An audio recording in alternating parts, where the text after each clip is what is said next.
Dear residents of Saba, this is Island Governor Johnathan Johnson. I come to you this evening with the news that we have more cases of COVID-19 on the island, a total of 6 active cases. I realize there is a lot of panic and fear. To begin, the Outbreak Management Team has decided we will scale up our measures to alert level 2.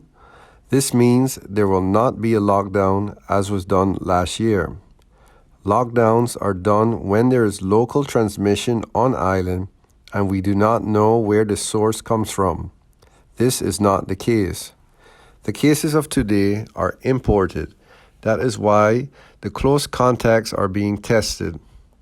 Intensive contact tracing has been and is being conducted by the Public Health Department.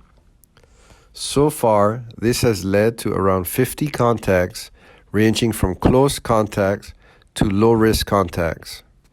You are a close contact if you have been closer to someone than 1.5 meters for 15 minutes or more.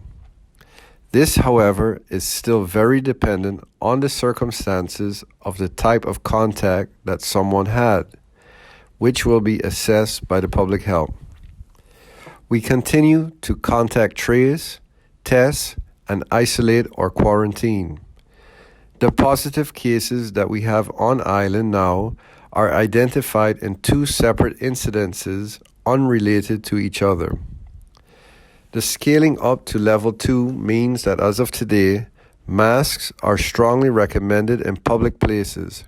Physical distancing is recommended where possible. Bars and restaurants may remain open, but the staff should be masked. Stores may remain open, but recommended persons entering the stores to mask, and the personnel should be masked as well. Church and group gatherings indoors will have a maximum of 100 persons or dependent on the size of the place and masks. In this level 2, the Outbreak Management Team of Saba also recommends to work from home when possible and to only go into the office when that is needed.